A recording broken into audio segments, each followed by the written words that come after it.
પ્રકરણ 21 મોતી માળા દુહા.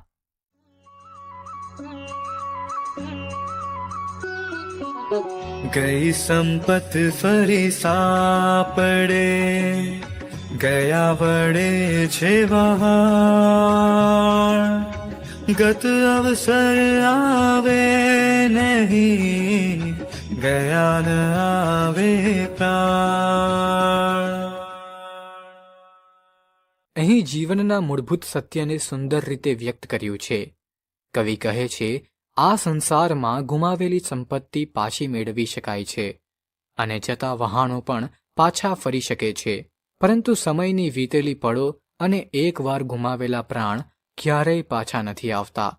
આ પંક્તિ આપણને જીવનના અમૂલ્ય મૂલ્ય અને સમયની અસાધારણ ગતિશીલતા વિશે વિચારવા માટે પ્રોત્સાહિત કરે છે અને કહે છે કે દરેક ક્ષણનો સમજદારીપૂર્વક ઉપયોગ કરવો જોઈએ.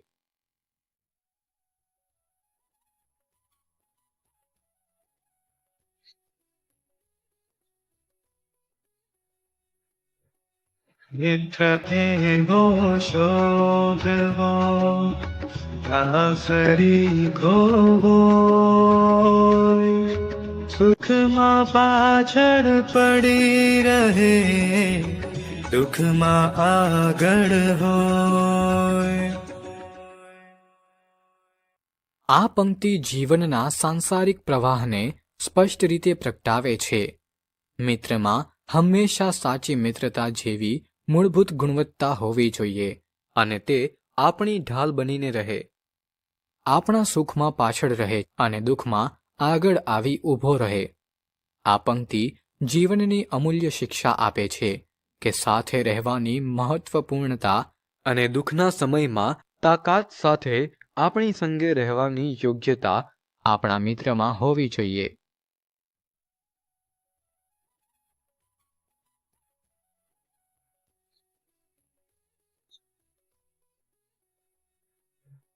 વિદ્યા પુસ્તકમાં અને વર્ગ બજામાં ધન,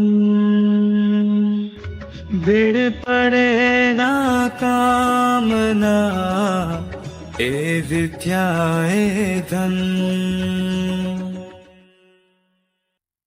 વિદ્યા અને ધનની મહત્વપૂર્ણતા પર વિચાર કરે છે, જે સમાજને શિક્ષાની મહત્વતા અને ધનની આવશ્યકતાને સમજાવે છે. વિદ્યા પુસ્તકમાં હોય અને ધન બીજાના કબજામાં હોય તો આવશ્યક સમયમાં આપણને ઉપયોગી થતું નથી. આ સૂચવે છે કે શિક્ષણ દ્વારા મેળવેલ જ્ઞાન ભૌતિક સંપત્તિ કરતાં વધુ વિશ્વસનીય અને ફાયદાકારક છે, ખાસ કરીને પડકારજનક પરિસ્થિતિઓમાં. ચોપાઈ.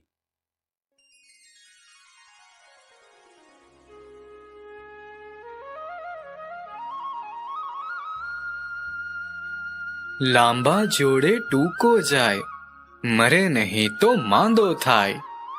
તે માટે તક જોઈ તમામ, શક્તિ વિચારી કરીએ કામ.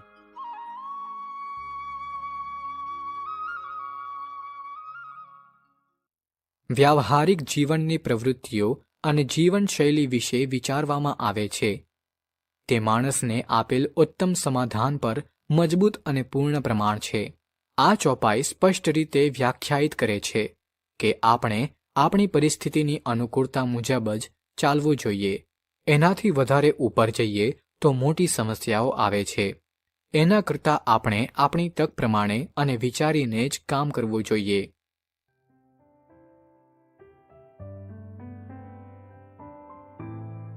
શેર.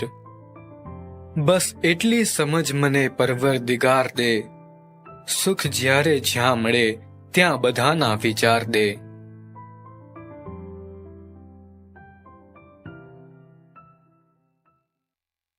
જીવનની સફરમાં સમજણ અને સહાનુભૂતિના મહત્વ પર ભાર મૂકે છે. સમજદાર હૃદય અને ઉદાર ભાવના કેળવવા માટે દૈવી માર્ગદર્શન માટે હૃદયપૂર્વકની વિનંતી છે. વક્તા જ્યાં પણ સુખ મળે છે ત્યાં તેની પ્રશંસા કરવા અને આ આનંદને અન્ય લોકો સુધી પહોંચાડવા માટે વ્યક્તિગત લાભ કરતાં સામૂહિક સુખાકારીને મહત્વ આપતી માનસિકતા અપનાવવા માટે આંતરદ્રષ્ટિ શોધે છે.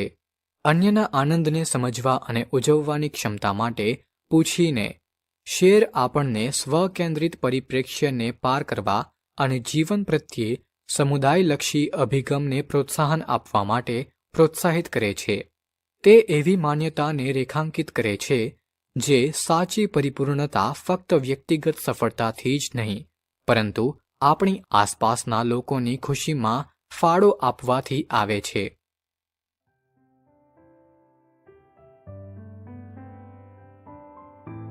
જિંદગીનો એ જ સાચે સાચ પડઘો છે ગની, હોય ના વ્યક્તિને એનું નામ બોલાયા કરે.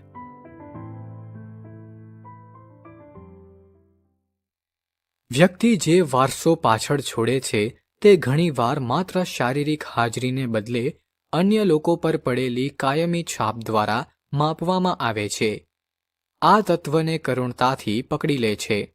તે સૂચવે છે કે વ્યક્તિના જીવનનો સાચો પડઘો ત્યારે અનુભવાય છે જ્યારે તેની ગેરહાજરીમાં પણ તેનું નામ આદર અને સ્નેહથી બોલવામાં આવે છે.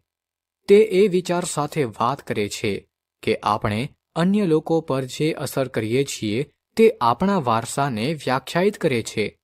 જ્યારે કોઈ વ્યક્તિના યોગદાન અને પાત્રને યાદ કરવામાં આવે છે અને તેનું સન્માન કરવામાં આવે છે ત્યારે તે સમયની સીમાઓને ઓળંગી સારી રીતે જીવતું જીવન દર્શાવે છે.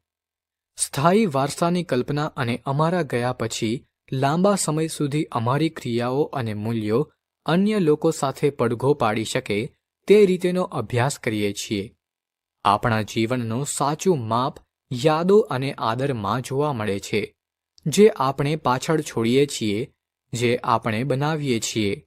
તે કાયમી છાપ માટે હેતુ અને વિચારણા સાથે જીવવા માટે અમને પ્રોત્સાહિત કરે છે.